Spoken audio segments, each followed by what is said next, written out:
Hello everyone, मैं ओम प्रकाश प्रजापति। आज true media के पॉडकास्ट में आपसे मिलवाने के लिए नए मेहमान आए हैं, डॉक्टर मनोज अबोध जी। मनोज अबोध जी, आपका ट्रू मीडिया के पॉडकास्ट में हार्दिक अभिनंदन है, स्वागत है।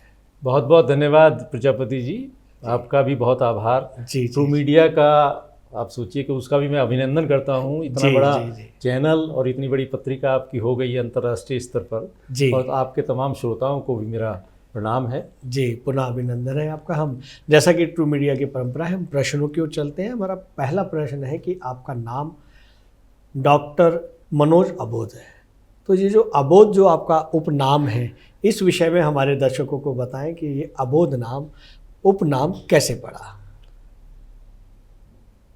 डॉक्टर तो मैं बहुत कम लिखता हूँ जी, मनोज अबोध नाम से ही मुझे ज़्यादा जानते हैं। जी जी। लेकिन ये है कि अगर एकेडमिक नाम की बात करूं तो वो मेरा नाम जो मुझे रखा, परिवार ने रखा, पिताजी ने रखा, माँ ने रखा, तो वो मनोज कुमार भारद्वाज रहा जी।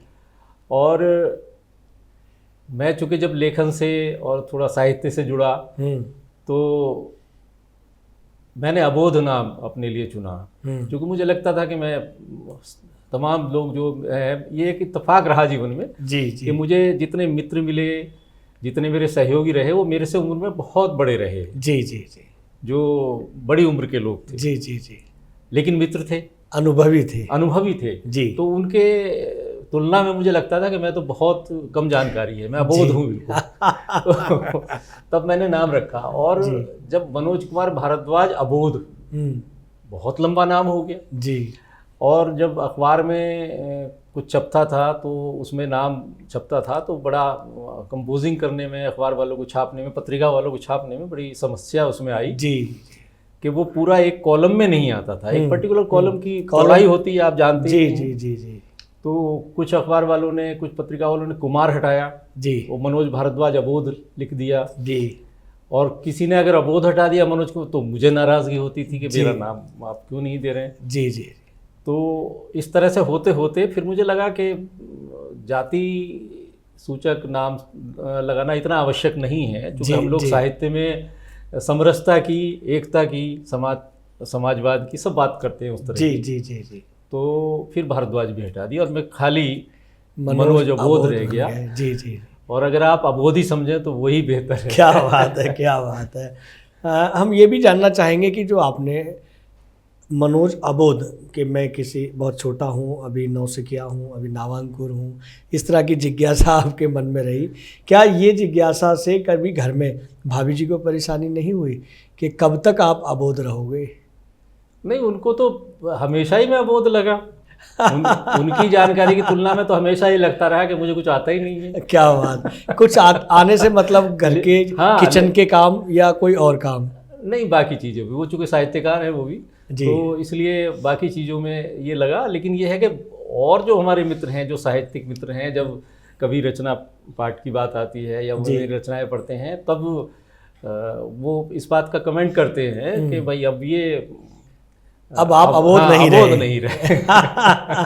तो मुझे लगता है व्यक्ति जीवन भर अबोध ही रहता है। बिल्कुल सच्चाई है, हमेशा जीवन भर सीखता रहता है और सीखने की जिज्ञासा व्यक्ति में रहे तो उसकी जिजीविषा बनी रहती है।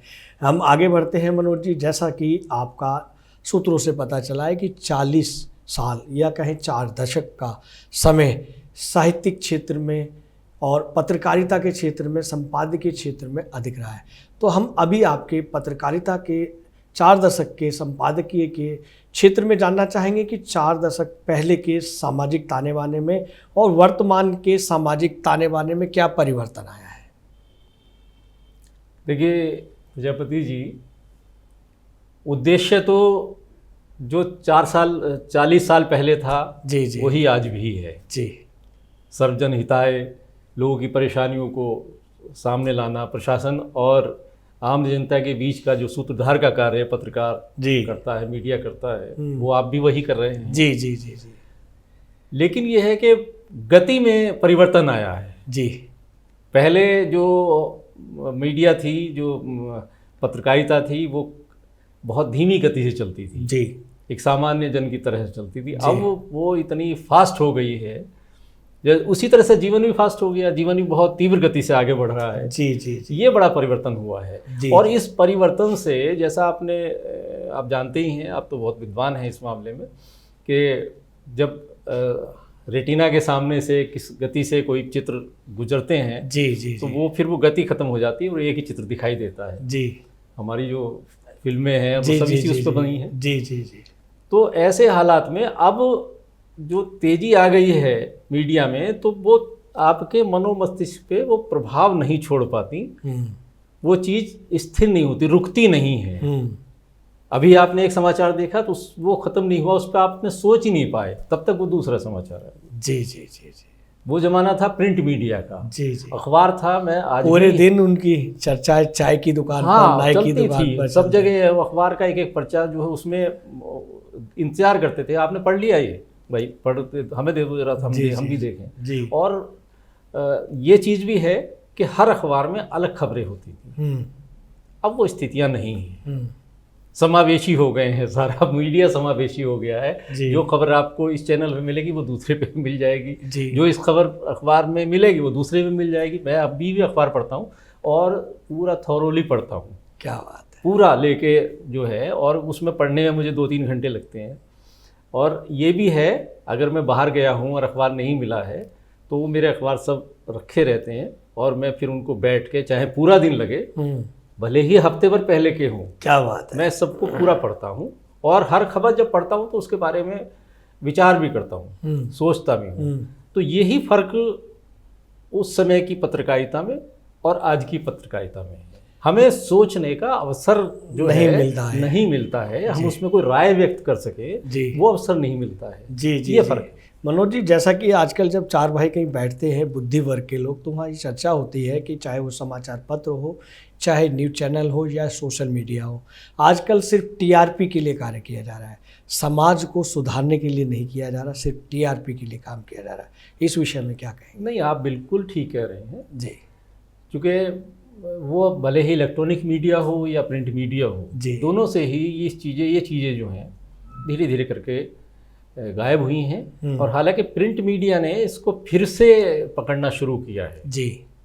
वो जैसे उनके क्षेत्रीय संस्करण हो गए तो वहाँ की समस्याएं, वहाँ के समाज की चीज़ें और वहाँ के जो लोकल जो चीज़ें ऐसी हैं कि जो दूसरे लोगों को जाननी चाहिए, वो अब लोग उठा रहे हैं जी। लेकिन बीच में ये चीज़ें बंद हो गई। ये चीज़ मैं एक और कहना चाहूँगा कि साहित्य तो बिल्कुल मीडिया से गायब है जी। वाह। आप देखिए, अगर आपको किसी इलेक्ट्रॉनिक चैनल पर आप देखते हैं कि साहित्य के नाम पे कोई कवि सम्मेलन है या कोई अब वो दंगल सा हो गया, कहीं मुकाबला हो रहा है कवियों का, फुहड़ता जैसी राजनीतिक, मतलब फुहड़ता तो मैं नहीं कहूँगा, लेकिन ये है कि वो आपको एक टारगेट दे दिया गया जी। आपको कहा गया कि ये है, आपको इनकी आलोचना करनी है जी। अब आप लिखें, कितने बड़े कवि हैं आप लिखिए, तो वो आपके मूल स्वभाव के विपरीत हो जाता है। बिल्कुल सही कह रहे हैं, बिल्कुल सही कह रहे हैं। आप साहित्यकार हैं, आप कवि हैं, आपका कार्य जो है कोई भी चीज़ हो, वो चाहे किसी राजनीतिक स्तर पे जुड़ा हो या सामाजिक स्तर पे जुड़ा हो, अगर कुछ गलत है तो उसको सुधारने के लिए आपके क्या विचार हो सकते हैं या उसके प्रति आपकी क्या संवेदना है जी जी जी जी, वो आपको व्यक्त करना है, ना कि आपको एक गाइडलाइन के तहत कि आपको ये बोलना है। ये चीज़ जो है अब मेरे पसंद से, मेरे लिहाज से मैं नहीं समझता कि बहुत अच्छा हो रहा है। मनोज जी, हम आगे चलते हैं। जिस समय हमारी उम्र, आपकी और मेरी उम्र युवा अवस्था में हुआ करती थी, उस समय टीवी पर हम लोग या नुक्कड़ नाटक जैसे धारावाहिक आया करते थे और वो घर को जोड़ने के लिए, वो सामूहिक ताने बाने को जोड़ने के लिए एक फेविकोल का काम करते थे। फेविकोल शब्द मैंने नहीं लेना चाहिए, गोंद का काम करते थे जो परिवार को जोड़ कर चलते थे। कुछ ऐसे शब्द ऐसे बन गए हैं जिनको उनके नाम से ही जाना जाता है, गुण से जाना जाता है। तो हम आजकल के जो सीरियल्स हैं या फिल्में हैं या मूवी हैं, वो परिवार को जोड़ने के लिए नहीं बनाई जा रही या बन नहीं रही है, या स्टोरी नहीं है या लेखन उस तरह से नहीं है, या उन लेखकों को भी प्रायोजित किया गया है या उनको भी आदेश दिया गया है कि आप एक वर्ग के लिए ही अच्छी बातें लिखेंगे, वही अच्छा है, वही श्रेष्ठ है। और वो चीज़ आज परिवारों को जोड़ने वाला काम नहीं हो पा रहा, परिवार बिखर रहे हैं। चाहे वो रिश्ते में हो, चाहे समाज का ताना हो, चाहे एकल प्रवृत्ति का रहने का, इस विषय में प्रकाश डालें। देखिए, परिवर्तन जो है वो तो प्रकृति का नियम है जी। और पहले ये कहा जाता था कि साहित्य समाज का दर्पण है जी। अब वो चीज़ थोड़ी सी बदल गई है जी। क्योंकि जब साहित्य समाज का पथ प्रदर्शक नहीं रहा, बल्कि साहित्य वो हो गया है कि जैसा समाज चल रहा है उसके मुताबिक ही साहित्य की रचना हो रही है। मतलब समाज के मुताबिक हमें टेस्ट देना है, स्वाद देना है। हाँ, उसके मुताबिक हम लोग जो हैं कर रहे हैं।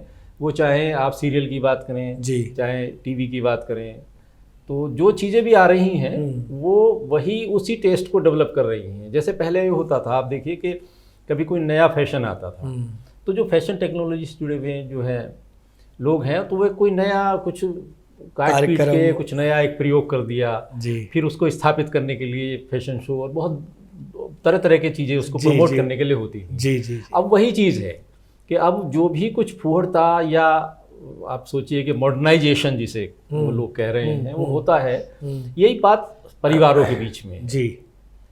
पहले कोई ऐसे साधन नहीं थे, आपकी कोई भी चीज़ व्यक्तिगत नहीं थी, सामूहिकता थी पहले परिवार में भी, समाज में भी जी।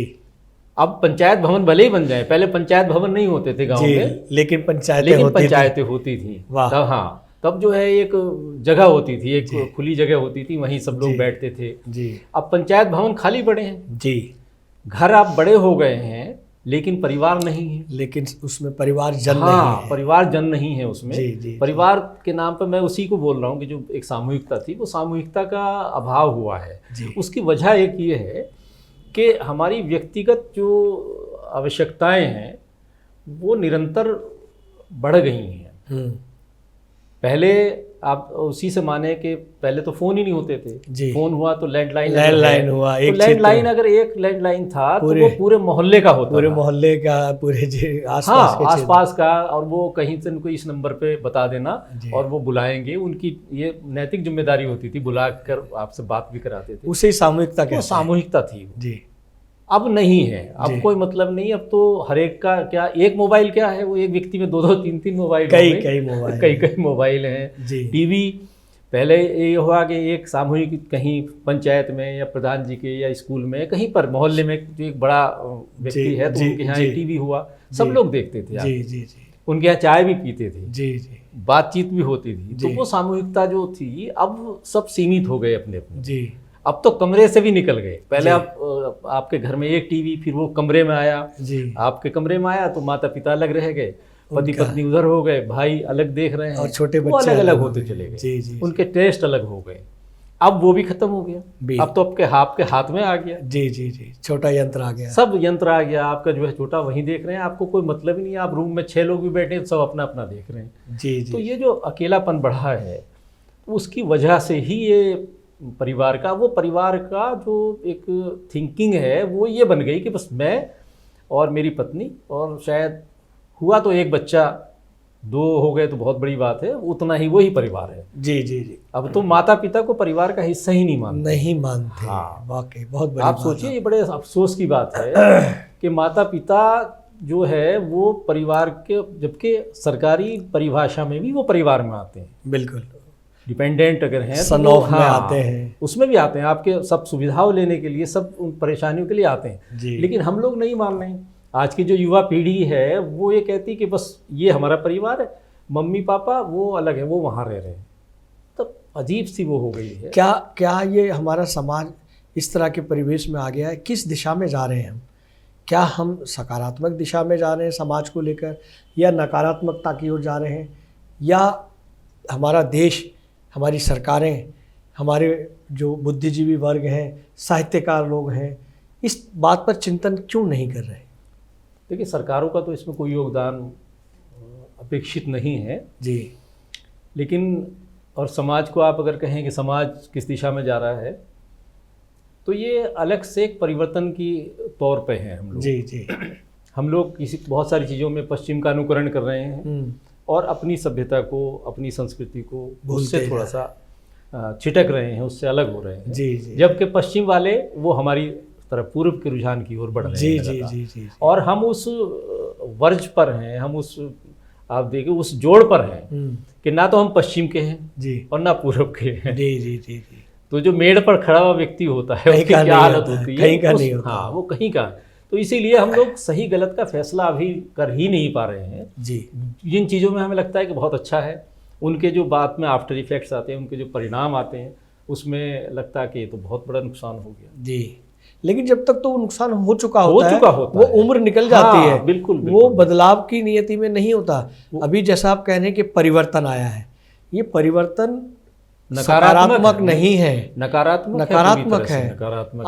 आजकल मनोज जी ये भी देखा जा रहा है कि जो युवा पीढ़ी है 30 साल की हो जाती है, 40 साल की हो जाती है, जब विवाह नहीं करती, अभिभावक उन पर दबाव डालते हैं, तब वो 40 वर्ष की उम्र में विवाह करते हैं। या बहुत सारे युवा हैं, मेल फीमेल, वो विवाह के लिए तैयार ही नहीं होते। वो तैयार क्यों नहीं होते? वो पैसे के पीछे भाग रहे हैं, वो चकाचौंध के पीछे भाग रहे हैं, वो पश्चिमी सभ्यता के पीछे भाग रहे हैं। लेकिन उनका और इस देश के भविष्य का क्या होगा?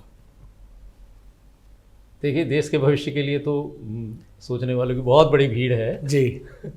मैं इतना ही कहना चाहूँगा कि हम लोग एक जो पहले होती थी बंद मुट्ठी होती थी जी, परिवार का एक मुखिया होता था, ये सब परिवार के एकल होने से, परिवार के टूटने का ही जो है दुष्परिणाम है। जी जी जी। तो जो बंद मुट्ठी होती थी उसका हेड कोई होता था, पिता है कि ताऊ है, दादा है, जो भी सब लोग होते थे, मुखिया कोई, दादी भी होती थी, जी जी जी, माँ भी होती थी, इंजन एक होता था। तो वो उसको पूरे डिब्बों को जोड़ के चलते थे, अरे इस दिशा में चलेंगे और सब ऐसा होगा, और सबके लिए सकारात्मक होता था। हाँ। उनको समझाया जाता था हर चीज़ के लिए कि अब ये है, अब आपकी उम्र इस चीज़ के लिए है, अब आप ये करेंगे, अब ऐसा होना है जी। लेकिन अब वो चीज़ें, अब देखिए, जब तक कहते हैं ना कि गुड़ का स्वाद की बात होती है, तो गुड़ हो या कोई भी चीज़ है, आप उस स्वाद के लिए आप जो है लालायित हैं जी। और आपको बता दिया गया कि आप जब इतना ये हो जाएगा, आप इतना पढ़ लेंगे, जब ऐसा हो जाएगा तब आपको ये खाने को मिलेगा। लेकिन अब वो पाबंदियां धीरे धीरे खत्म हो गई। जी जी जी। तो अब जो जिन चीज़ों से हम गुजर गए हैं, तो फिर हमें वो लगता है कि इसके तो कोई फ़ायदा नहीं है। युवा पीढ़ी की जो सोच बदल रही है, वो कैरियर वाइज थोड़ा सा उधर रोजगार उन्मुख हो रहे हैं। मैं नहीं मानता कि वो कारण है जी। कारण है उनकी उच्छृंखलता जो परिवार के टूटन से जुड़ी हुई है, जिसमें माता पिता, अब आप एक सीधी सी बात ये है, पहले जब संयुक्त परिवार होते थे, भले ही कमरे अलग हैं, लेकिन एक दूसरे का, जब परिवार के बड़े हैं उनका लिहाज होता था जी। अब आप अलग रह रहे हैं, मान लीजिए पति पत्नी अलग रह रहे हैं, किसी अलग राज्य में रह रहे हैं या अलग कहीं भी अलग रह रहे हैं, आपको कोई कहने वाला, किसी का सम्मान करना, किसी का लिहाज करना, वो है नहीं। आप कुछ भी पहनिए, रोकने टोकने वाला नहीं है जी। कुछ भी खाइए पीजिए, तो आप हर चीज से, हर स्तर पर, जो आपका स्तर तब तक नहीं था उससे आप गुजर चुके हो। जी जी जी। फिर आपको उसके प्रति कोई चार्म नहीं रहता, इसलिए उन्हें लगता है कि ये शादी वगैरह ये क्या है, इससे कोई लाभ नहीं है। तो ये चीज़ धीरे धीरे आ रही है। मैंने एक, मेरी गज़ल का एक मतला है जी जी जी, कि कौन फिर गंभीर होगा, कौन फिर गंभीर होगा हम सफ़र के वास्ते, कौन फिर गंभीर होगा हम सफ़र के वास्ते, जोड़ियां बनने लगी जब रात भर के। वाह वाह वाह वाह, एक बार और ये शेर पढ़े जी। कौन फिर गंभीर होगा हम सफ़र के वास्ते, जोड़ियां बनने लगी जब रात भर के वास्ते। क्या बात है, बहुत अच्छी। अब तो नया ट्रेंड आ गया है, तो फिर लोग जो है रिस्पॉन्सिबिलिटी से बचते हैं। जी जी। शादी एक बहुत बड़ी जिम्मेदारी होती है समाज के प्रति, परिवार के प्रति। जी जी जी। तो उससे बचते हैं कि क्यों पढ़ना है, अपना आनंद लीजिए जीवन का। लेकिन ये एक पर्टिकुलर एज में, उसके बाद जो है फिर आपको उसके नुकसान महसूस होते हैं। जब आप अकेलेपन में आ जाते हैं, जब आप डिप्रेशन में आते हैं, जब आप बीमार होते हैं जी, तब आपको लगता है कि परिवार क्या है। एक उम्र के बाद उस परिवार की जरूरत होती है, लेकिन तब कुछ नहीं हो सकता। जी जी जी। इन तमाम स्थितियों के पीछे, इन परिस्थितियों के पीछे क्या हमारा सिनेमा भी जिम्मेदार है? अरे सिनेमा, क्योंकि हम देखते हैं आजकल सीरियल जो है, जब एकल हो गए हैं तो वो सीरियल देखते हैं, और उन सीरियलों में एक एक महिला के कई पति होते हैं, एक एक पति की महिलाएं होती हैं जो उनके साथ उनके अपने संबंध होते हैं, और वो समाज में आज बिखराव की स्थिति बनी हुई है। और ज़्यादातर मेल फीमेल इसीलिए एकल रहते हैं ताकि हमारी प्राइवेसी पता ना लगे, लेकिन उससे कहीं ना कहीं बिखराव होता है। और एकल रहने की वजह से हमारे देश में अनाथ आश्रमों की संख्या भी बढ़ती जा रही है। आपका, हाँ बिल्कुल, आपका जो प्रश्न है बहुत विस्तृत है और कोरिलेटेड है एक दूसरे से संबंधित। जी जी जी। सिनेमा के बारे में भी कुछ? हाँ, सिनेमा जो है, सिनेमा हो या के बुद्धू बक्सा पहले बोलते थे जिसे। जी जी जी, बुद्धू बक्सा। हाँ, अब वो बुद्धू नहीं रहा, बहुत इंटेलिजेंट बक्सा है। इंटेलिजेंट हो गया, सबको बुद्धू बना रहा है वो। वो सबको बुद्धू बना रहा है। तो उसमें आप देखिए हाँ कि एक पुराने एक शायर हुए हैं हमारे शहर के थे, बिजनौर के। जी। उनका एक शेर था कि टेलीविजन की बदौलत फसल जल्दी पक गई, हाँ, बच्चा बच्चा शहर का बालिग नजर आने लगा। वाह वाह वाह वाह। तो ये अब से करीब 30-35 साल पुराना उनका लिखा हुआ जी, है, जी, जैसा जी। उन बुजुर्ग ने महसूस किया उस दौरान। जी जी जी। तो वो चीज़ें जो पहले कभी आप देखिए कि अखबार में किसी ज़माने में एक अखबार हुआ करता था जो उसका फ्रंट पेज, हाँ, जिसमें समाचार की जगह उसमें फोटो होते थे, जी, फीचर्स होते थे। जी, बहुत लोकप्रिय अखबार है, अभी भी है। जी, अब किसी स्थिति में है ये तो मुझे नहीं मालूम है। जी, जी। लेकिन किसी ज़माने में आर्ट पेपर होता था, glossy paper, paper, Gleycy paper पर 4 पृष्ठ होते थे और उसमें सारे हीरोइंस के और उनके बड़े एक विशेष दिन आया करता था ये। हाँ, शायद बृहस्पतिवार को, थर्सडे के दिन होता था। और बाकी दिन भी जो होते थे वो सुंदर, रविवार या बृहस्पतिवार, बृहस्पति और रविवार दोनों दिन होता था। जी जी जी। और उसको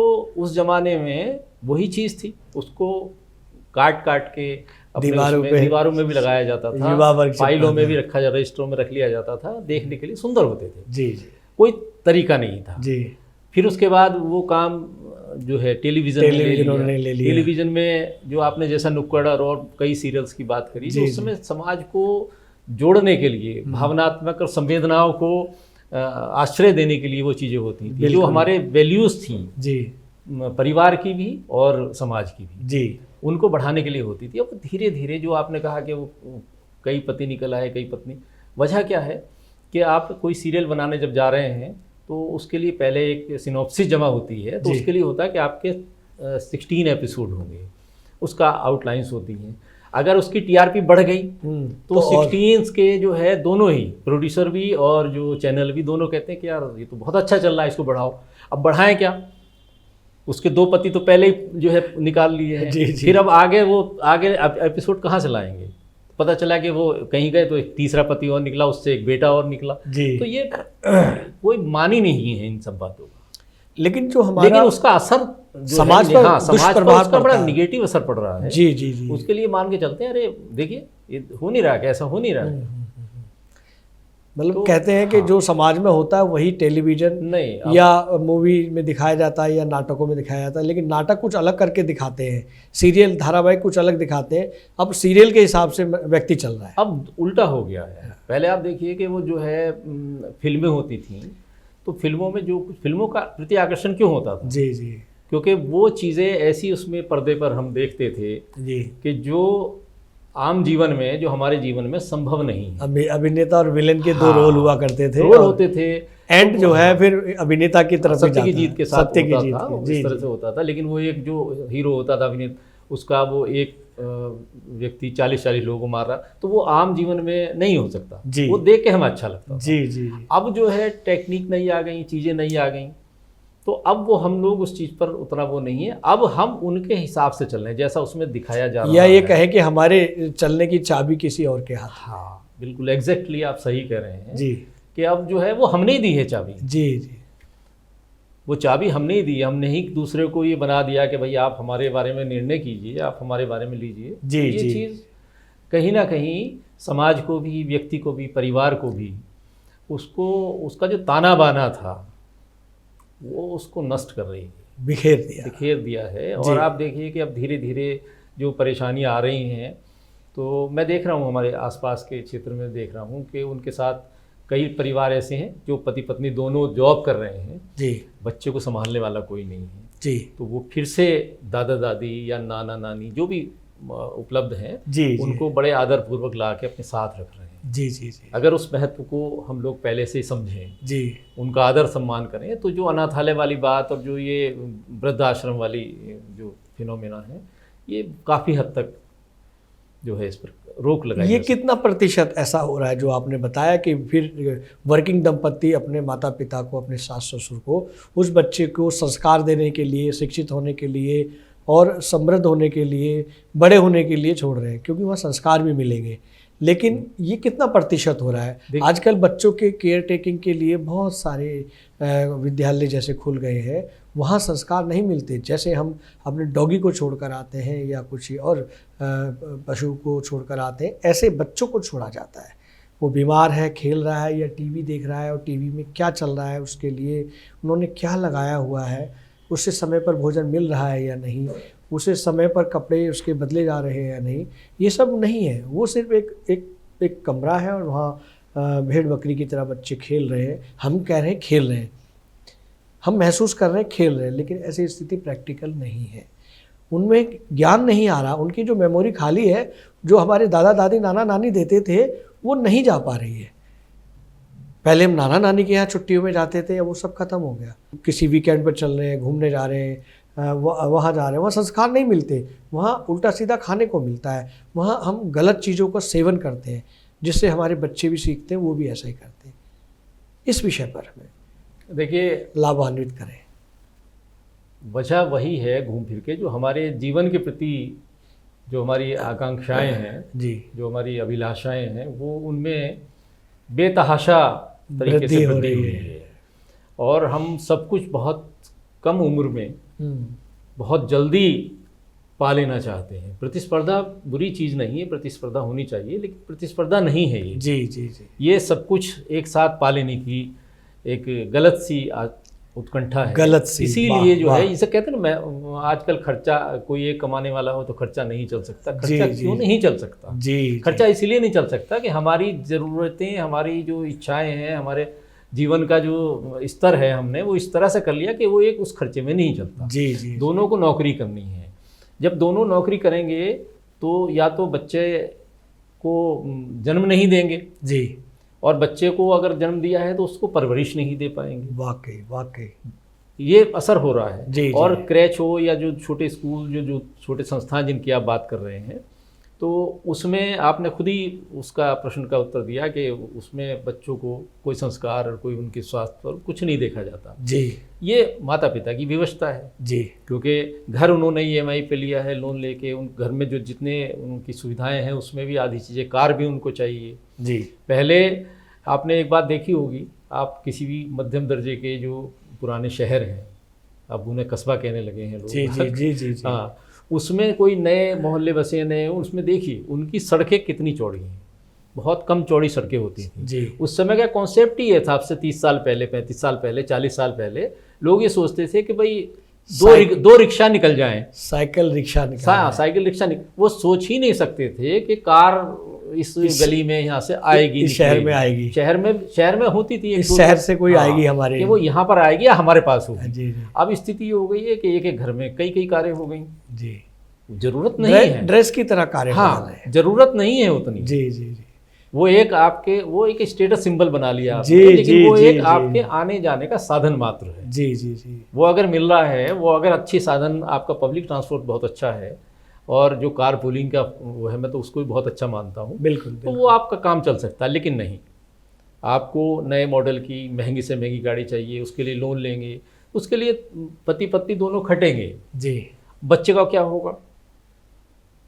वो उनका यही आलम होना है कि उनके कोई देखभाल नहीं, उनकी परवरिश नहीं, उनको संस्कार कहाँ से मिलेंगे? फिर वो आप उन बच्चों से ये उम्मीद करें कि वो बड़े होके हमारा, यानी अपने माँ बाप का, वो संस्कार ही डेवलप नहीं हो पाते ना, उन्होंने देखा ही नहीं, उन्होंने देखा ही नहीं। वो उन्हें मालूम है कि उन्हें पता दादाजी कहाँ हैं, दादाजी दूर रह रहे हैं, दादी कहाँ हैं, दादी दूर रह रही हैं। बच्चों के लिए दादा दादी जैसे शब्द तो विलुप्त हो गए, विलुप्त होने वाले हैं जल्दी ही, क्योंकि उनको वीडियो कॉल पे फोन कर दिया, फोन, या उनका बर्थडे है, कोई फंक्शन है, उसमें वो मेहमान की तरह आना है, मेहमान की तरह जाना है जी। अगर वो लोग साथ रहें।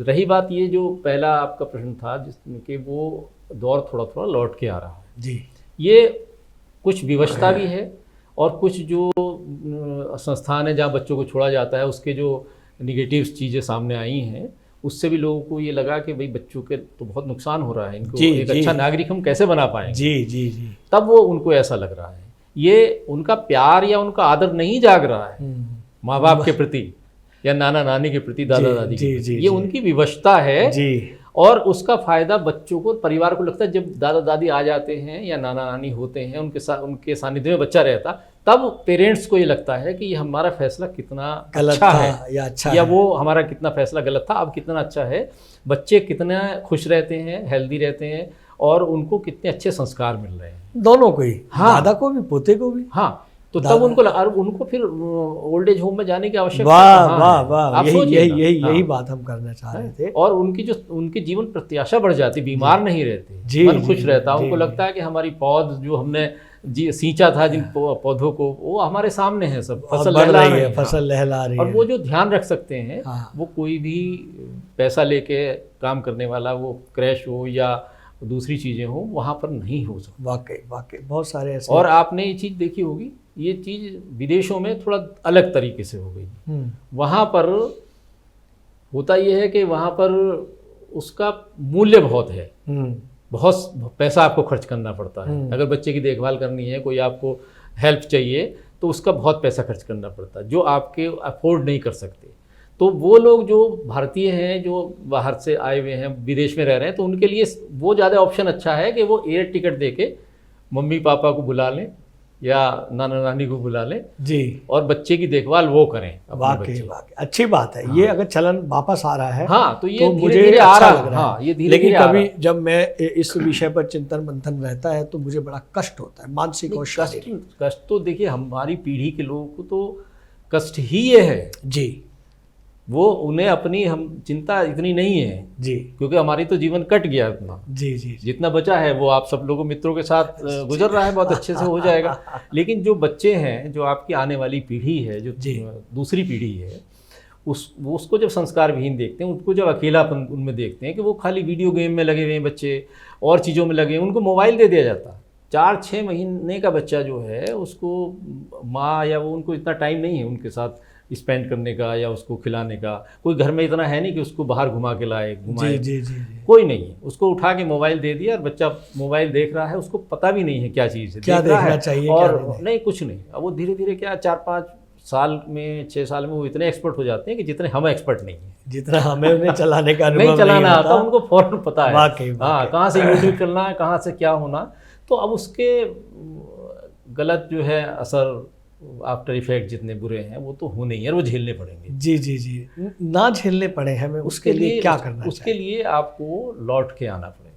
वाह, वापस घर लौट कर आना पड़ेगा। आपको अपनी जड़ों की तरफ लौट के आना पड़ेगा। आपको अपने जो पेरेंट्स हैं, देखिए पेरेंट्स कोई भी हो, बिल्कुल वो बुरे उनको नहीं कहा जाए। जिनको समाज अगर बुरा कहता है कि ये माँ बाप बहुत बुरे रहे, इन्होंने बच्चों का ऐसा नहीं किया, वो भी बुरे नहीं हैं जी। उन्होंने भी अपने सामर्थ्य और अपनी समझ के हिसाब से अपने बच्चों के लिए बहुत अच्छा किया हो। वाह वाह वाह वाह। एक मैंने कहीं पढ़ा था कि एक माँ शिक्षित कम होती है या मंद बुद्धि होती है, तो वो जब घर में आती है तो उसको कहा जाता है कि ये पागल है।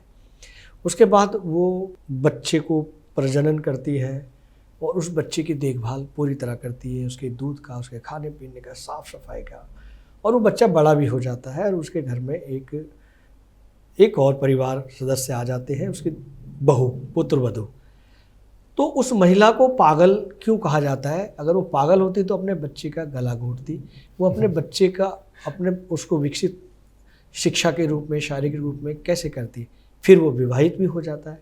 तो माँ, अभिभावक जिनकी अपने बात की उन्हीं विषयों पर कि माँ को पागल भी कहा जा रहा, और वो माँ उस बच्चे को उसके जीवन दान भी दे रही है, उसे स्वास्थ्य की ओर ले जा रही है, शिक्षित भी कर रही है। ऐसा क्यों है समाज में? इसमें देखिए प्रजापति जी, इसमें थोड़ा सा जो पेरेंट्स की जिनकी बात कर रहे हैं, जो हमारी पीढ़ी के लोग हैं, जिसे माँ आप कह रहे हैं, माँ है, पिता है, जी, उन लोगों को भी थोड़ा सा सोचना पड़ेगा। उसकी वजह यह है कि एक शब्द आता है जनरेशन गैप जी। तो जनरेशन गैप तो एक सर्वमान्य एक पद्धति और एक सिद्धांत है जी, और वो होता ही है। जो हमारी सोचने का तरीका है वो हमारे से अगले आने वाली पीढ़ी में जी उस तरह से ही होगा, ये संभव नहीं है जी, क्योंकि परिवेश भी बदल गया होता है जी, आपके कोर्स का, आपके स्कूल की कापी किताबों का सिलेबस भी बदल गया होता है जी, पढ़ाने का ढंग भी बदल जाता है जी, कपड़े बदल जाते हैं पहनने ओढ़ने के, तो वो आपका वो सारी चीज़ें बदलती। लेकिन हमारी पीढ़ी के साथ कई बार क्या होता है कि हम थोड़ा रिजिड हो जाते हैं उस चीज़ पर, कि चाहते हैं कि ये ऐसा नहीं है। अगर मान लो बच्चे हैं थोड़ा टीन एज में आ गए हैं, दादा दादी हैं और वो शॉर्ट पहन लिए, उन्होंने छोटे कपड़े पहने हैं, जी जी, तो वो उनको अच्छे नहीं लगते जी, वो कहते हैं नहीं नहीं ये ठीक नहीं है, ये ठीक नहीं है। पेरेंट्स का कहना होता है कि भाई ठीक है बाहर ठीक नहीं है लेकिन घर है, जब घर के अंदर है तो घर में तो पहन सकते हैं। यहाँ पर विचारों का टकराव आता है। बहुत अच्छी जानकारी हाँ, आपने दी। लेकिन यहाँ एक प्रश्न और आ रहा है कि जब मैंने पुस्तकों में पढ़ा है कि हमारे बुजुर्गों की, हमारे दादा दादी की या उनसे पूर्व जो पीढ़ी थी उनकी उम्र 900 वर्ष हुआ करती थी। उसके बाद हमारे जो हमने देखा है अपने दादा दादी को, नाना नानी को, उनकी उम्र को हमने 100 और 125 साल की उम्र में देखा। वर्तमान में भी ऐसे बुजुर्ग, सम्मानित बुजुर्ग हैं जिन्हें हम देखते हैं, लेकिन वर्तमान में वो 60 और 70 रह गई है और कभी कभी तो 20 और 25 के बीच में भी युवाओं को अटैक आ रहे हैं।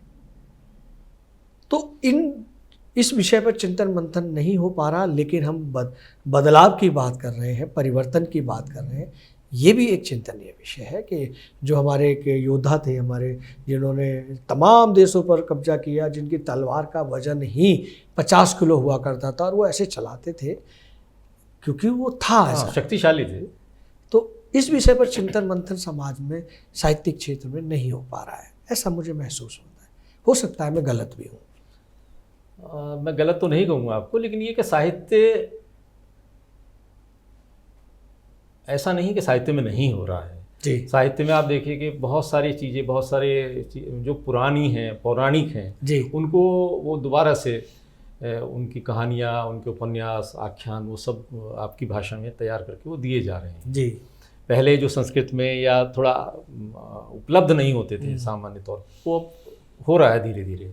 ज़रूरत है आप में वो संस्कार डेवलप करने की कि आप पढ़ें जी। बच्चों को पढ़ने की शिक्षा दी जानी चाहिए कि वो पढ़ें जी। रही बात जीवन प्रत्याशा, क्योंकि पहले ये पुराने ग्रंथों में है कि इतनी उम्र होती थी, खैर 100 के आसपास की तो जीवन प्रत्याशा अमूमन मानी जाती है। जी जी। अब वो उम्र थोड़ी कम हुई है, लेकिन आंकड़े ये कहते हैं कि अभी वो उम्र बढ़ी है जी, क्योंकि स्वास्थ्य के प्रति जो जागरूकता है उसमें इजाफा हुआ है, स्वास्थ्य सुविधाएं थोड़ी बेहतर हुई हैं। ये भी एक कारण है कि थोड़ी उम्र बढ़ी है, लेकिन बावजूद उसके हम लोग उतना अच्छा स्वस्थ जीवन क्यों नहीं जी पाते हैं, उसके पीछे दो ही बातें हैं केवल। एक तो ये है कि हम एक बहुत बड़ी जनसंख्या वाले देश हैं जी, और सभी के लिए सभी साधन जुटा पाने, स्वस्थ रहने के लिए उतनी ही अच्छा खाना, उतनी चीज़ें। अब आप देखिए कि जब पहले क्या होता था कि एक अगर छोटा सा खेत है, 4 बीघे का खेत भी आपके पास है, तो उसमें इतना अनाज होता था, पूरा परिवार उससे खाता था, कहीं जरूरत नहीं होती थी, पूरे वर्ष का भोजन आता था और बेच भी देते थे उसमें। जी जी जी जी जी। कुछ फसलें बेचते थे, कुछ घर में काम आता था, सब चीज़ें। अब क्या है, अब हमारी आबादी इतनी हो गई, हमारी ज़रूरतें इतनी हो गई हैं, जो सेंस ऑफ इलास्टिसिटी है अर्थशास्त्र में, जी जी जी, हाँ, जो उसका नियम है जी, लोच का सिद्धांत जो है कि जितनी जरूरत बढ़ेगी तो उतना ही उत्पादन चाहिए। बिल्कुल। उत्पादन कहाँ से आएगा, तो फिर वो तरीके निकाले गए। चावल जो पहले 3 महीने में पैदावार होती थी, अब वो आ गया कि 25 दिन में वो पैदावार चावल आपके घर आ जाएगा।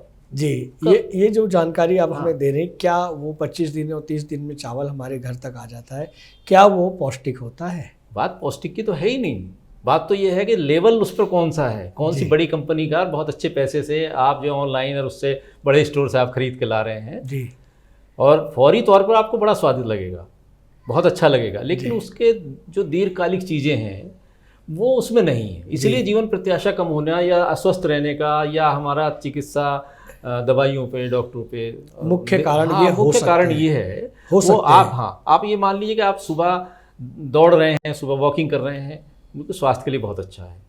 दौड़ें कहाँ, आपकी हवा, आपका पर्यावरण, आपका वातावरण कैसा है, इतना दूषित है, वो इतना दूषित है। तो अब वो हर एक के बस की नहीं है, लेकिन कुछ लोग हैं वो सब एयर प्यूरीफायर लगा लेंगे घर में, कुछ लोग, लेकिन ये इसका विकल्प नहीं है, विकल्प नहीं है जी, वो चीज़ें नहीं है। अब ज़रूरतें जितनी बढ़ेंगी, पहले आप किसी भी चीज़ में देख लीजिए, अब अभी आंकड़ा आया था कि इस जो त्योहारी सीजन था उसमें कितने लाख जो है 4 पहिया वाहन बिके हैं। जी जी जी जी जी जी 4-5 लाख कितना था वो, आप सोचिए। 4 पहिया वाहन भी है, उसमें 2 पहिया वाहन भी है, 3 पहिए वाहन भी शामिल है। उस वाहनों की संख्या दिन प्रतिदिन बढ़ती जा रही है। अब वो जो है वो वाहन जो बिके हैं, वो जो लोग खरीदे वो कहाँ जाएंगे, सड़कों पे आएंगे जी, वो प्रदूषण भी फैलाएंगे, सड़कों पे भीड़ भी बढ़ाएंगे। जी जी जी। तो जाहिर तौर पे आपके जो जीवन का सुविधाएं हैं, आपके जीवन की जो इजीनेस है वो तो नहीं रह पाएगी।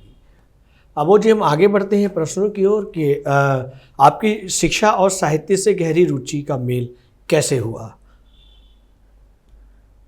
देखिए प्रजापति जी, मैं मानता हूँ कि मैं मूल रूप से मैं कवि हूँ जी, और साहित्य पत्रकारिता के क्षेत्र में भले ही रहा जी, सरकारी नौकरी में भी रहा जी, लेकिन साहित्य के जो अंकुर हैं ना वो कहीं मन में, हृदय में बहुत पहले से वो फूटे जी। और विद्यार्थी में, आप मानिए कि विद्यार्थी में रहा विज्ञान का। क्या बात है। विज्ञान का विद्यार्थी रहा, और पहले 2 ही लाइनें होती थी, या तो आप इंजीनियर बन जाइए या डॉक्टर बन जाइए, बाकी और कोई समझाने वाला नहीं था, कोई कहने वाला नहीं था। जी जी जी जी। आप सोचिए 80 के दशक में, 80 के शुरुआत में की बात है कि जिस बहुत नामवर कॉलेज था जहाँ मैं पढ़ रहा था, वहाँ पर MBA था, और मुझे ऑफ़र भी दिया गया कि जो सीट है और आपका एडमिशन हो सकता है जी। कि ये क्या चीज़ होती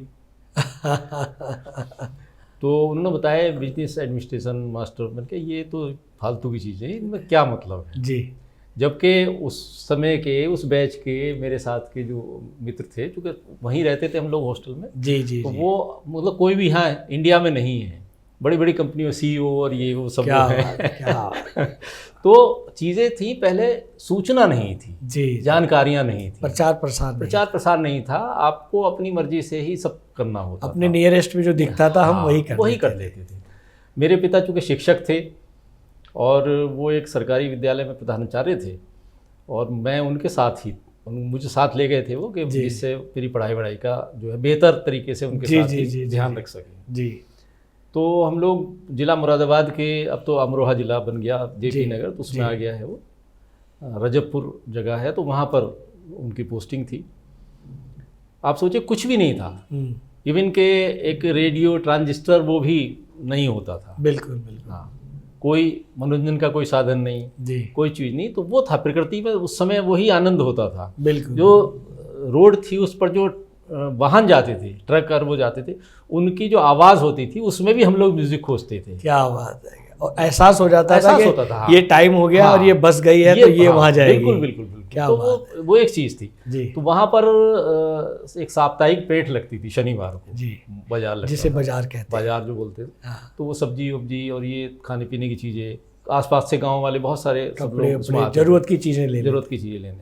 आप सोचिए कि उसका इंतजार रहता था कि उसमें घूम के आएंगे, और वहाँ जो है जलेबी और पकौड़ी की दुकानें लगती थी। उस समय वो बहुत बड़े अच्छे पकवान की गिनती में हुआ करते थे, बहुत अच्छे उसमें, और बहुत सस्ता होता था जी। तो 25 पैसे की जलेबी या 25 पैसे की पकौड़ी ले आए, 50 पैसे की ले आए जी जी जी। तो वो मेरा नियमित एक साप्ताहिक वो था, टूर समझ लीजिए, कि वो रिफ्रेश होने के लिए पूरे हफ्ते उसमें घूमना, कोई काम नहीं था जी जी, कुछ और खरीदना नहीं था, बस इतना ही होते थे पैसे पास में कि आपने पकौड़ी खरीद लिया और जलेबी खा ली या पकौड़ी खा ली। तो पकौड़ी मैं लाया तो वो एक जो है रद्दी पेपर था किसी डायरी का फटा हुआ, उसमें पकौड़ी थी, तो वो भी काफ़ी देर तक खाती थी थोड़ी थोड़ी करके जी जी जी। तो वो मैं ले आया, फिर घर वहाँ और जहाँ रहते थे वहाँ गए जी। वहाँ रहते हुए जब वो खाई तो उसमें लगा उस पर कुछ लिखा हुआ था, उस पेपर डायरी का पेपर था वो, उस पर लिखा हुआ था। तो ऊपर लिखा हुआ था 2 लाइन और नीचे, और एक ऊपर लिखा हुआ था शेर जी, शेर लिख के 2 लाइनें लिखी हुई थी जी।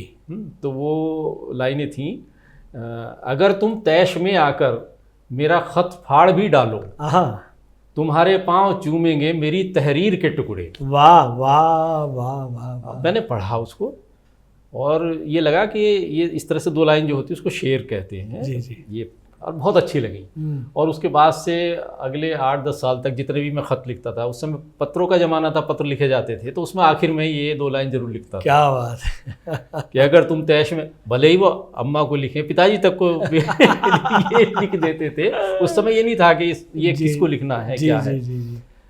1-2 लाइनें उसमें नीचे की तरफ लिखी हुई थी। खोई हुई चीज़ अगर मिल भी जाए तब भी रहता है डर सा कि कहीं फिर ना खो जाए। वाह। तो ये 4 पंक्तियां मेरे जीवन की पहली वो थी काव्यात्मक क्षेत्र में। जी जी जी। जिन्होंने मुझे बहुत प्रभावित किया। वो पर्चा मैंने संभाल के उसको बहुत आखिर तक रहा मेरे पास जी। और चूंकि विद्यालय में पिताजी प्रधानाध्यापक थे, तो वहाँ पर प्रकाशन विभाग की पत्रिकाएं आती थी जी, बाल भारती बच्चों के लिए। बाल भारती जो थी उसमें 35 पैसे कॉस्ट होती थी। बिल्कुल।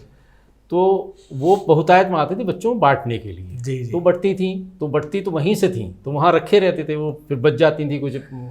तो वो मेरे लिए उसमें सीरियल होते थे, पिंकू कारनामे और कई जो है हवा की बेटी जी, एक उसमें सीरियल बहुत जो है अनुदित वो था, ट्रांसलेटेड था विदेशी किसी उसका।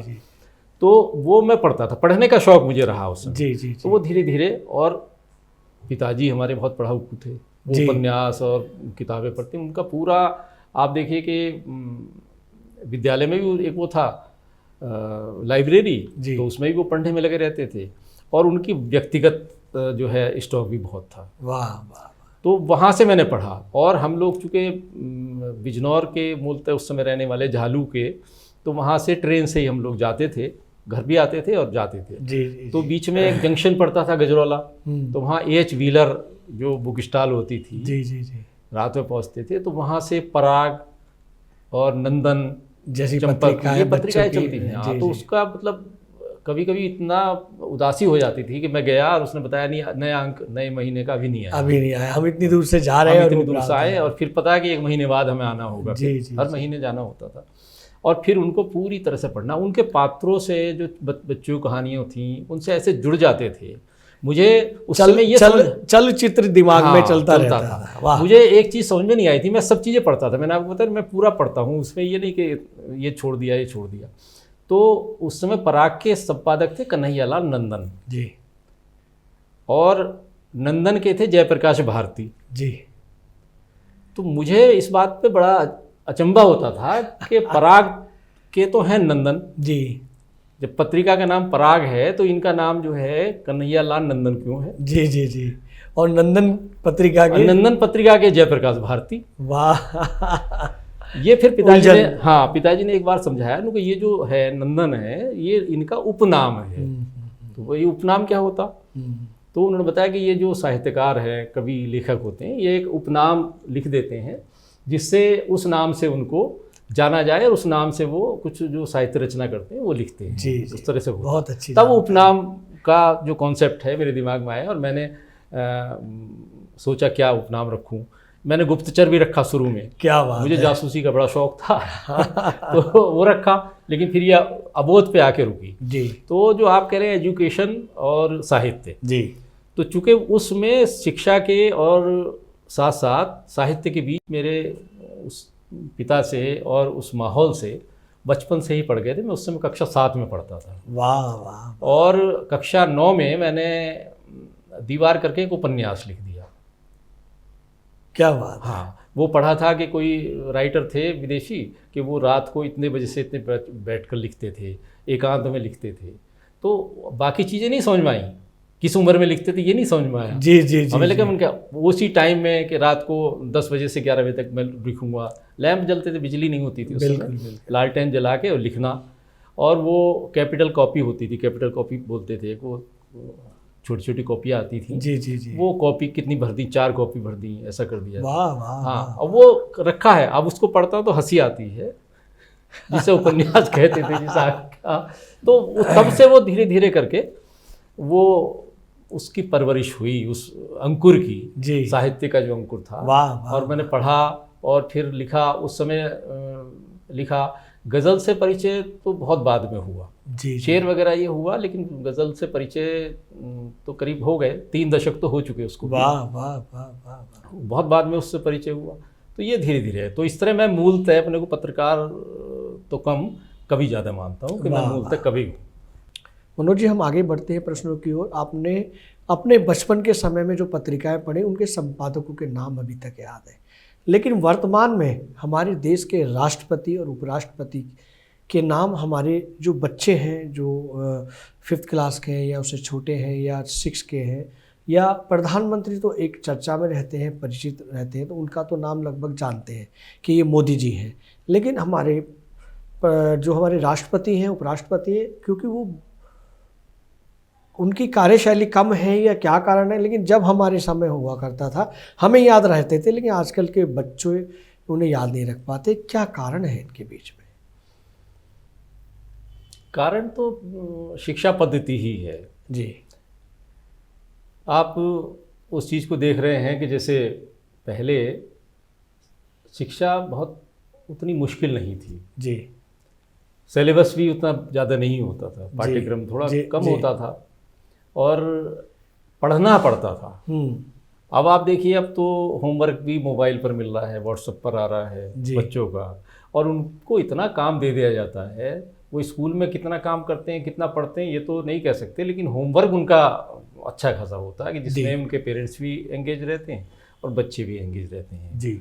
अभी हमारी जो सरकार है सोच रही है, कर रही है, कोशिशें चल रही हैं नई शिक्षा पद्धति में कि उनके बस्ते का बोझ कम किया जाए जी जी, लेकिन अभी सफलता मिली नहीं है। वाह वाह वाह। वजह केवल यही है जी। मनोज जी, जैसा कि अभी हमने हमारे दर्शकों को बताया कि आप विज्ञान के छात्र रहे हैं, तो हम ये भी जानना चाहेंगे कि आयुर्वेद के ज्ञान ने आपके लेखन और विचारधारा को किस प्रकार से प्रभावित किया? देखिए, जब मैंने आयुर्वेद पढ़ा तो मुझे उसमें कुछ नयापन नहीं लगा। क्यों? क्योंकि हमें लगा कि आयुर्वेद जो है वो तो हमारी जीवन शैली में रचा बसा है, जो बचपन से हमारी दादी, हमारी माँ जी, हमारे पिताजी जिन नुस्खों को, जिन चीज़ों को करते चले आए, रसोई से प्रयोग करके हमें जो स्वस्थ रखते। अब आप देखिए कि वो अगर आपको कि गला खराब है, खांसी है, तो जब अदरक का रस शहद में मिला के दे दिया जाता है चम्मच में करके, तो वो आयुर्वेद ही है जी जी जी जी। बस उसका ट्रेड नहीं था, उसके जो है आप बाजारवाद नहीं था उसका। हाँ, वो घर में घर के रसोई तक सीमित था। हाँ जी, वो सीमित था और उन सब चीज़ों से वैद्य होते थे, वैद्य जी के पास चले गए, वो वही चीज़ होती थी, कूट के पीस के वो देते थे। तो आयुर्वेद एक दरअसल मुझे जीवन शैली है हमारी जी जी, तो वो हमारी जीवन शैली में रचा बसा है। अगर हम उसका थोड़ा सा भी अध्ययन करके उसको अगर प्रयुक्त करते हैं तो हमें स्वास्थ्य के प्रति बहुत बेफिक्र रहना पड़ेगा फिर। वाह, एक तो ये है जी जी। लेकिन उसके अलावा फिर मेरा जो रुझान है वो ख़ास तौर से होम्योपैथी की तरफ बढ़ा जी। होम्योपैथी में मैंने अध्ययन भी किया और उसमें एक और एडवांस तरीका आया, फूलों से चिकित्सा करने का। क्या बात है, क्या बात है, क्या।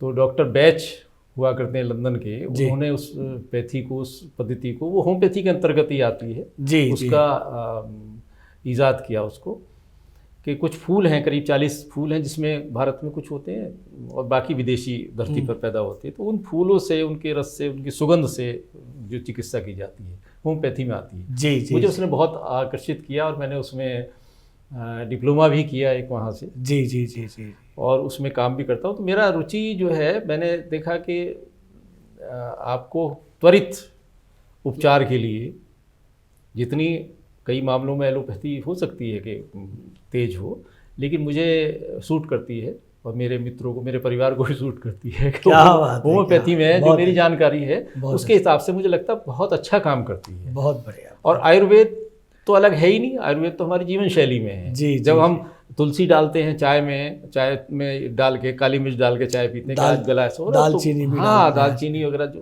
तो वो सब आयुर्वेद ही है जी जी जी जी। वो वेद, जिस वेद में आयु को बढ़ाने के लिए, आयु के बारे में, आपके स्वस्थ शरीर के बारे में जिक्र है, तो वो आयुर्वेद है। वाह वाह वाह वाह, आपने आयुर्वेद की परिभाषा भी हमें बता दी, हमें नहीं मालूम था। बहुत अच्छी बात है। हम आगे बढ़ते हैं। जैसा कि मंदन फीचर में आप पिछले 35-36 वर्षों से लंबे समय तक आप राष्ट्रीय न्यूज़ फीचर सेवा के मुख्य संपादक के रूप में काम करते रहे। ये अनुभव आपको कैसा रहा?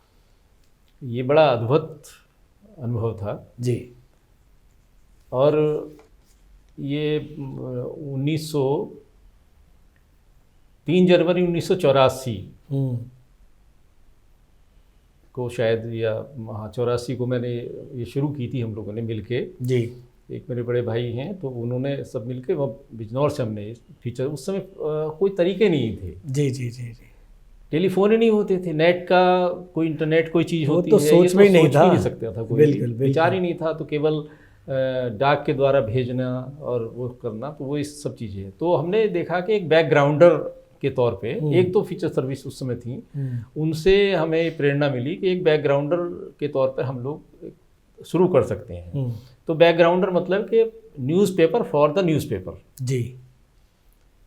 यानी कि अखबार या पत्रिकाएं जो आपको सामग्री उपलब्ध कराती हैं, हम उनको सामग्री उपलब्ध कराएं। क्या बात है, क्या ये बात। जो मंथन फीचर्स थी, और उसका आप देखिए कि शुरुआत के, हालांकि पहले दूसरे अंक के साथ ही जो है इतना विवाद हो गया एक आलेख पर जी कि रासुका का नंबर आ गया। ओहो।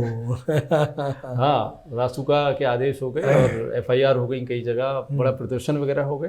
तो उससे आप सीखते हैं धीरे धीरे करके। पत्रकारिता में भी ये सीख कि आपको शब्दों पर बहुत नियंत्रण रखना है। बिल्कुल। एक शब्द भी आपको सलाखों के पीछे ले जा सकता है, आपके लेख की रूपरेखा बदल सकता है। हाँ, आपके सब चीज़ों को बदल सकता है। तो इसलिए आपको बहुत सहिष्णुता के साथ, किसी के सम्मान को ठेस ना पहुँचे, वो सब करना है। और मंथन फीचर्स से आप ये देखिए कि मुझे पूरे भारत में जितने समाचार पत्र रहे, करीब हम लोग जो हैं पूरे भारत में जितने हिंदी के समाचार पत्र थे, बड़े से लेकर छोटे तक, जितने हिंदी भाषी प्रदेश हैं, उनके करीब 300 के आसपास समाचार पत्रों को हम सेवा देते थे। क्या बात है, क्या। तो हमने बहुत बड़े लेखक पैदा किए। वाह।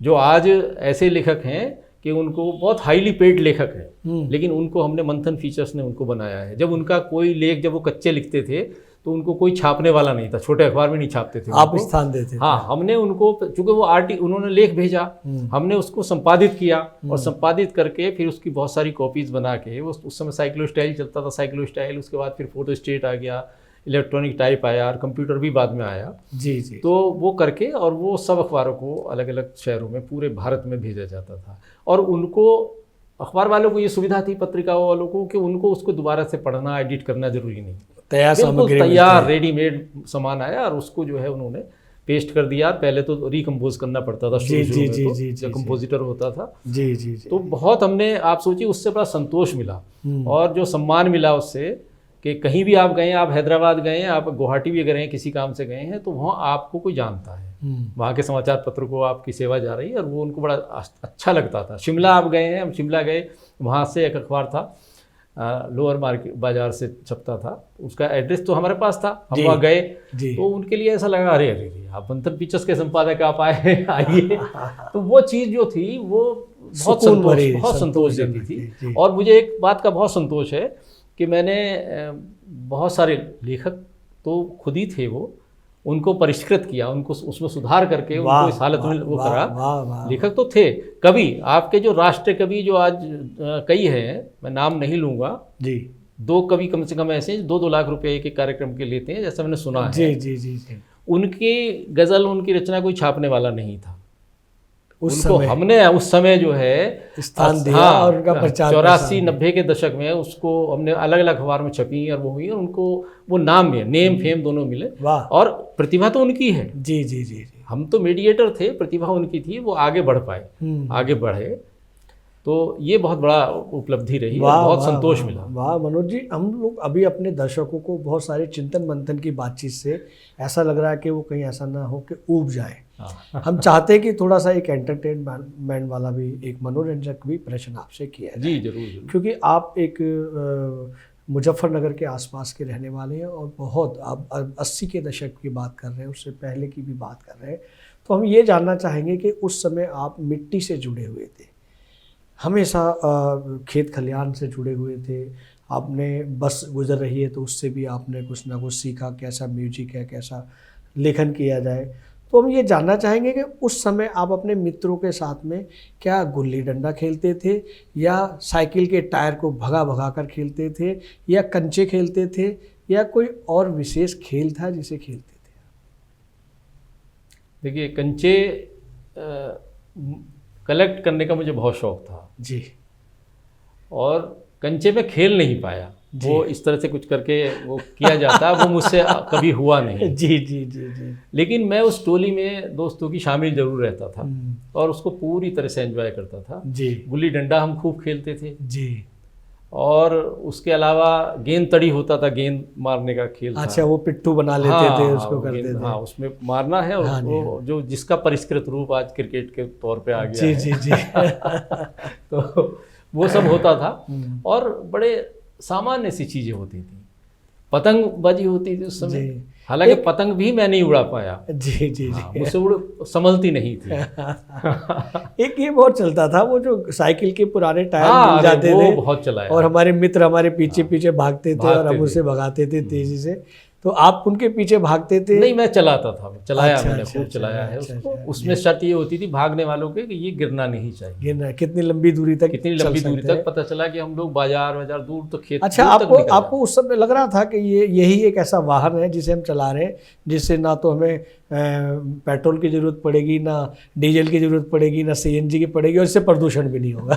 उस समय ये शब्द ही नहीं मालूम थे। वाह वाह, ये शब्द ही नहीं मालूम थे। मैं जहाँ रहता था झालू में, तो वहाँ पर एक बार जो है एक दादी जी हम बोलते थे मोहल्ले में, चूंकि आप देखिए कितने मधुर रिश्ते थे। जी जी। सब, कोई दादी थी, कोई ताई थी, हर बुजुर्ग आदमी हमारा कोई ना कोई संबंधी बन जाता था। और वो संबंधी ऐसे ही नहीं बनता था, दिल से और मन से। प्रेम, उनका स्नेह भी ऐसे होता था। किसी काम से भी उनको मिल गए तो वो ले, ये खा ले जी, ये कर ले। और दूसरा एक और बड़ा अच्छा लगता था कि बाजार से कुछ भी मंगाना है जी, तो इतने बच्चे बाहर गली में खेल रहे होते थे, किसी को आवाज देके कि ये ले आओ, कुछ भी लेकर आके, कोई भी जरूरी खेल हो उसको बीच में छोड़ देना है।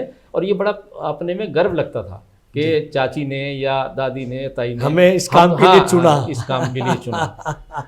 तो वो चीज़ थी। आज तो इतना, एक तो बच्चे कम हैं और उनके ऊपर पढ़ाई का पता चला, कहीं हॉस्टल में रह रहा, कोई गली में आप देखें बच्चे ही नहीं मिलते, और अगर हो गया तो इतना फॉर्मल है, उससे आप कुछ कह ही नहीं सकते। जी जी जी जी, वाह वाह। तो शिकायत हो जाएगी, अंकल साहब, अंकल ये काम ले रहे थे, ऐसा कह रहे थे। बिल्कुल बिल्कुल।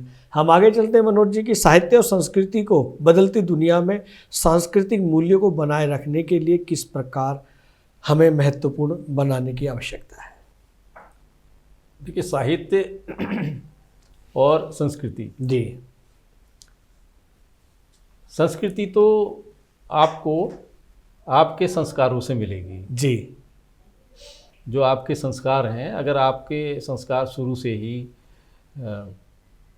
उस पुरातन परंपराओं को निर्वाह करने के लिए, बड़ों का आदर करने के लिए प्रेरित करते हैं जी, तो एक संस्कृति अक्षुण्ण रहेगी और उसके प्रति आपको किसी तरह की चिंता करने की ज़रूरत नहीं है। वो संस्कार बच्चों में आएंगे जी जी, जी। हमें अब ये उम्मीद करनी चाहिए कि जो है, जो कस्टम भी बोलते हैं हमने, मैंने एक जगह शायद एक गज़ल में एक शेर मैंने कहा है जी जी जी, कि छुएगा पाँव बेटा बाप के उम्मीद मत करना। वाह वाह वाह। कि छुएगा पाँव बेटा बाप की उम्मीद मत करना, नई पीढ़ी में ये संस्कार के कस्टम न लौटेंगे। कस्टम ना, क्या शब्द? तो कस्टम अंग्रेजी का शब्द है हालांकि, लेकिन वो चीज़ें हम उम्मीद करते हैं कि परिभाषित तो कर रहा है। हाँ, वो करते हैं कि साहब बच्चा पाँव छुए। आज भी जब ये संस्कार दिए जाते हैं, बच्चे हमारे पाँव छूते हैं, अंकल के तौर पे, दादा के तौर पे, पिताजी के तौर पे, जो भी बड़ों के तौर पे, तो वो कहीं ना कहीं मन को बड़ा संतोष देता है और लगता है कि कुछ चीज़ें हम अपनी नई पीढ़ी को दे पाए, कर पाए। ये है। और साहित्य ऐसा नहीं है कि साहित्य, एक तो लोकप्रिय साहित्य आप जानती ही हैं, जिसे कई कई नामों से पुकारा गया जी जी। पहले बहुत लोकप्रिय था कि जो चूँकि तरीके नहीं थे, रात आपको काटनी है तो आप बुक स्टॉल से 10 रुपये की एक जो है पॉकेट बुक की किताब ले ली, कोई जासूसी की या कोई और जी, जी, जी। आपको पढ़नी है, अच्छा लगता था। खूब पढ़ते थे, ट्रेन में यात्रा के दौरान पढ़ते थे। अब तो मोबाइल ने और इन सब चीज़ों ने ये सब खत्म कर दिया, इन सब का स्थान ले लिया। हाँ, स्थान ले लिया कि आपको समय ही नहीं मिलेगा। जी तो लेकिन साहित्य आज भी दिग्दर्शक है, वो दिशा दिखा रहा है, बशर्ते कि आप साहित्य को पढ़ें। वाह वाह वाह वाह, बहुत अच्छे। पढ़ना जरूरी है। जो पीढ़ी में एक संस्कार आप डालें, अगर जो है, जो भी माँ बाप, मैं श्रोताओं से ये कहना चाहता हूँ कि आपके संस्कृति की रक्षा तो हो जाएगी कि उनमें संस्कार दें, लेकिन संस्कार साहित्य को, अच्छी किताबों को पढ़ने का भी दें। वाकई वाकई वाकई। किस्सा गोई एक चीज़ होती थी, कहानियाँ सुनाती थी। मुझे आज भी याद है, अब से 50 साल पहले की याद है कि जो दादी या माँ हमारी जो कहानियाँ सुनाती थी जी, और उसको कितनी रुचि से, कितने इंटरेस्ट से हम सुनते थे और उसके लिए जागते थे, कहानी सुन के ही सोना है। जी जी जी जी। तो वो चीज़ें जो थी वो हम, ठीक है, वो नहीं कर सकते, उतना समय नहीं है, लेकिन पढ़ने के लिए तो आप कह सकते हैं। वाकई वाकई वाकई। अच्छी किताबें हैं, बहुत वो पढ़ें। वाकई वाकई। वो भले ही आप किंडल पे पढ़ें या स्क्रीन पर पढ़ लें। जी जी। हालांकि तो जो हार्ड कॉपी होती, बेस्ट तो वही है। वाकई वाकई। तो मनोज जी, हम चलते चलते एक अंतिम प्रश्न करेंगे। प्रश्न नहीं करेंगे, हम चाहेंगे, जैसा कि हम दर्शकों को बताना चाहते हैं कि आपने 4 दर्जन से अधिक पुस्तकों का संपादन किया है और आपकी अनेक पुस्तकें प्रकाशित हो चुकी हैं। आप गीत, गज़ल, छंद, मुक्तक आदि विधाओं में आप लिखते हैं, लेकिन हम चाहेंगे कि चलते चलते हमारे दर्शकों को आप अपनी एक रचना सुनाएं, ताकि हमारे दर्शक आखिर में इस कार्यक्रम के मंत्रमुग्ध हो सके, कुछ लेके जा सकें। देखिए, लिखा तो बहुत है जी, और जिसमें दोहे, गज़ल, जी, गीत, कई किताबें उस पर आ चुकी हैं। और मैंने बहुत सारी किताबों का संपादन भी किया, जिसमें जो जीवन दर्शन की किताबें, जीवन को कैसे जिया जाए, वो किताबें ज़्यादातर हैं। बहुत अच्छे। और एक पुस्तक मेरी शैक्षिक रिकॉर्ड की वाली भी है, वो शायद 2-3 यूनिवर्सिटी में लगी हुई है। क्या बात है, हाँ, क्या बात है। चल रही है। उपभोक्ताओं के बारे में वो जी जी बुक है जी। तो बीए के कोर्स में वो है। जी जी जी। और रचनाओं की बात यह है कि रचनाएं तो अब याद तो रहती नहीं। जी जी जी। क्योंकि मंच के लोग हैं, वो तो उसका रिवीजन करते रहते हैं, याद करते रहते हैं। जी। फिर भी आप कह रहे हैं, एक गज़ल के जी जी जी जी जी जी, स्वागत। कि उसकी मीठी बात के, उसकी मीठी बात के धोखे में कैसे आ गया। वाह वाह वाह वाह वाह वाह वाह। उसकी मीठी बात के धोखे में कैसे आ गया। हाँ, मैं कि खुद हैरान हूँ, झांसे में कैसे आ गया। वाह वाह वाह। आप देखिए कि कितना आजकल फ़ोन करके कैसी आवाज़ बदल बदल के लोग जो हैं बात करते हैं, पैसा डाल दीजिए, हम ये बोल रहे हैं, मतलब जो साइबर फ्रॉड हो रहे हैं। जी जी जी। बहुत तो हैरानी भी होती है कई बार कि मैं कि खुद हैरान हूँ, धोखे में कैसे आ गया। और एक शेर और देखें। जी जी। कि मैंने तो बेटा तुझे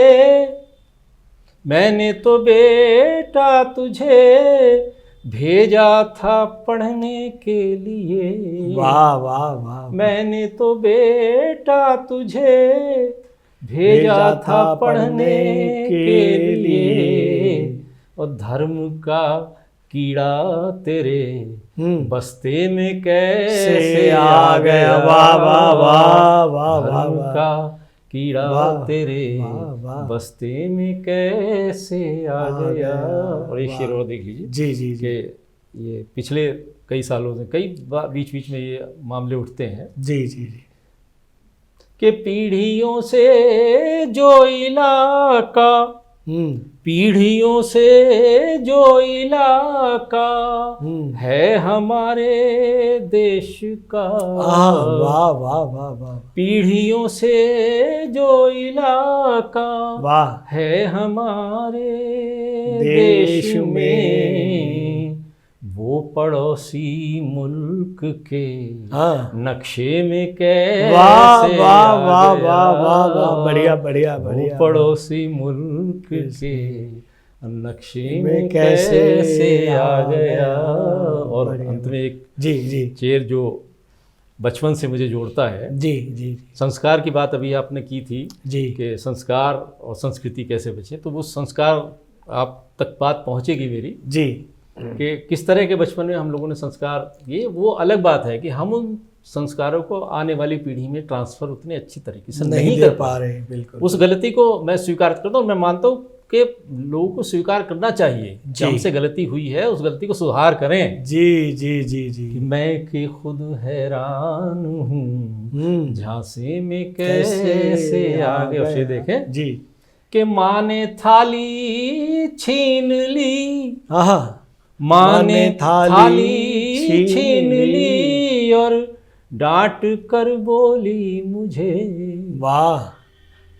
माँ ने थाली छीन ली और डांट कर बोली मुझे, और हाथ मुंह धोए बिना चौके में कैसे आ गया। बढ़िया बढ़िया। हाथ मुंह धोए बगैर जी जी चौके में कैसे आ गया। बहुत बढ़िया बहुत बढ़िया। बहुत वाकई खुद हैरान हूँ झांसी में कैसे आ गया। बहुत बढ़िया। तो ये संस्कार थे। जी जी कितना पवित्र वो रसोई चौका होता, चौका बोलते थे। जी जी जी जी कि बिना हाथ मुंह धोए हुए आप वहाँ जा भी नहीं सकते। बिल्कुल बिल्कुल। तो वो चीज़ें हम लोग नहीं ट्रांसफ़र कर पाए, वरना तो कोई कारण नहीं है। आज की जो नई पीढ़ी है वो कहीं ज़्यादा इंटेलिजेंट है। जी जी जी बहुत इंटेलिजेंट पीढ़ी है, बहुत आगे की पीढ़ी है। आगे को इतना उनमें समझ है, हम लोगों में नहीं थी समझ। जी जी जी जी हम लोग चीज़ों को उतना ढंग से एनालाइज नहीं कर पाते थे। आज की पीढ़ी बहुत तेज है। बस उनको जो है थोड़ा उनके परिष्कार की ज़रूरत है। क्या बात। उनको संस्कार देने की ज़रूरत है। उनको रिश्तों से, उनको दादा दादी और उनके रिश्ते, बुआ के, बहन के, उन रिश्तों की जो गरिमा है वो समझाने की, उनके महत्व को समझाने की जरूरत है। वाकई बहुत। वरना कहीं कुछ अभी बहुत बिगड़ा नहीं है। हम लोग इसको संभाला जा सकता है। संभाला जा सकता है। अभी हम उसी स्थिति में इस थोड़े से प्रयास, इस झाड़ू के जो सीके हैं उनको जोड़ा जा बहुत आसानी से जोड़ा जा सकता है। डॉक्टर मनोज अबोध जी, आपने अपने बेशकीमती समय से ट्रू मीडिया पॉडकास्ट के लिए अपना समय निकाला, उसके लिए बहुत बहुत धन्यवाद। बहुत बहुत आभार आपका कि आपने मुझे ये अवसर दिया जी, श्रोताओं से जुड़ने का और कुछ भीतर की कुछ बातें करने का। जी, ऐसे अवसर कम आते हैं, ऐसे पल कम आते हैं। बिल्कुल बिल्कुल। मैं आपका भी धन्यवाद करता हूँ, ट्रू मीडिया का, और सभी श्रोताओं का जिन्होंने इतना समय दिया। जी जी। जो मेरी बात उन तक पहुँची, उसके लिए भी उनका बहुत आभार और अभिनंदन। जी। ये वीडियो YouTube पर देख रहे हैं तो हमारे चैनल को सब्सक्राइब करें और बेल आइकन को दबाना ना भूलें। अगर आप Facebook पर ये वीडियो देख रहे हैं तो हमारे पेज को लाइक करें।